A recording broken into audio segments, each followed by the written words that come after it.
Hi everyone, happy Tuesday. Today's story is Puss in Boots. Once upon a time there was a poor young man who owned nothing but a very clever cat. Meow!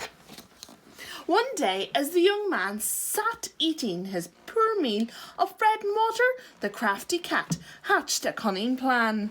"Master," he said, "give me a pair of your boots and your bag, and I will make all of your dreams come true." Now, the young man, being entirely without imagination, thought his cat was referring to his lifelong dream of eating a whole goose in one sitting.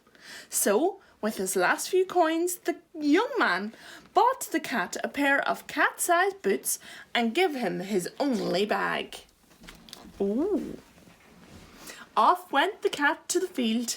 First he began by luring a large hare from its warren and sweeping it up in his sack. Then he swung the sack over his shoulder and began on his way to the royal palace. The cat was very pleased with his perfect plan, and he whistled while he walked. Once the cat arrived at the palace, he was taken before the king, who was in the middle of eating his lunch. With a deep bow, the cat presented the hare as a gift, stating that it was from the marvellous Marquis of Carabas. The king was delighted, as roasted hare was among his favourite meals. He replied excitedly, with a jumble of words the cat couldn't understand, as the king was gobbling down a giant turkey leg. Next, the cat used his wiles to catch 2 big juicy partridges in the cornfield. Again the cat whistled his way to the palace and made a present of the partridges to the king. "I say, it has been too long since I've had such a fine meal as these birds will make," said the king with a satisfied grin. His Majesty was so pleased with the gift that he rewarded the cat with a golden coin. The cat left the palace clutching to the coin to his chest and purring with pride. One day, shortly after, the cat learned that the king was to take a carriage ride along the riverside with his beautiful daughter, the princess.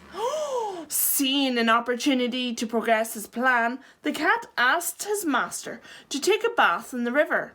While he was bathing, the king's carriage passed by, and the cat cried out, "Help! The Marquis of Carabas is drowning!" The king, seeing the faithful cat who had brought him delicious gifts, ordered his guards to stop and help. The cat hid the young man's rags under a nearby rock and told the king and the thieves had stolen his master's clothes. So the king ordered him, his guard, to fetch a fine suit for the Marquis of Carabas to wear. The young man was puzzled by what was taking place, but happily accepted the fine clothing and the king's kind invitation to join him and the princess on their drive. The cat marched on ahead of the carriage until he met some people working in the meadow that was owned by a cruel ogre.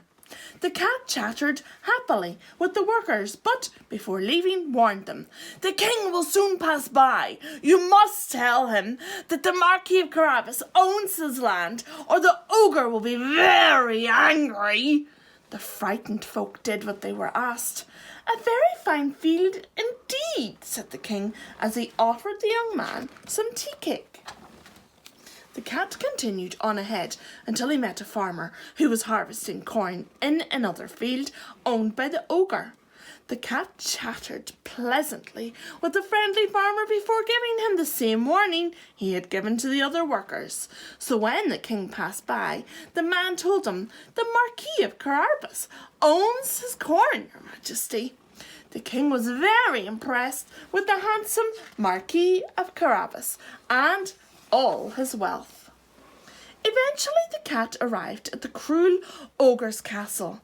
It was well known that the ogre had magical powers, and the cat was counting on this to complete the final piece of his plan.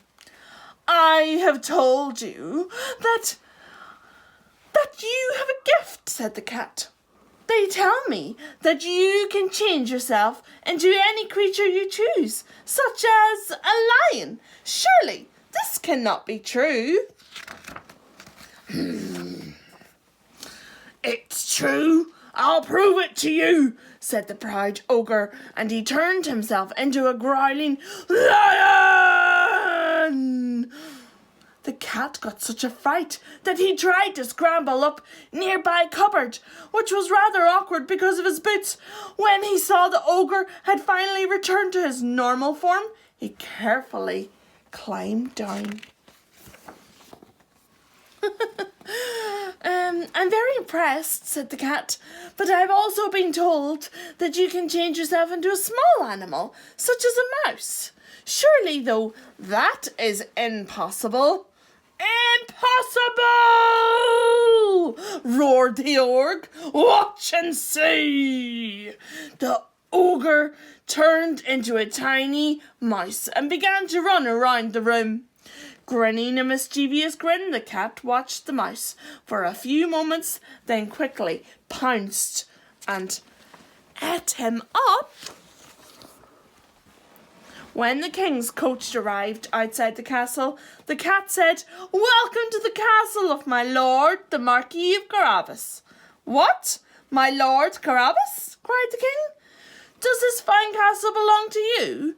After a quick glance from the cat, the young man agreed that the castle was in fact his own. The cat then led the Marquis and his guests through the great hall, where the servants were happy to got rid of the cruel ogre, had laid out a grand feast.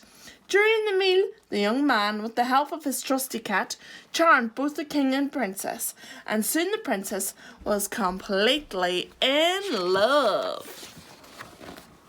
The king was so impressed with the Marquis's riches that he insisted that the Marquis marry his daughter the next day. They lived happily ever after, and the cat became a great lord. He never had to chase mice again, although sometimes he chose to do it just for fun. The end.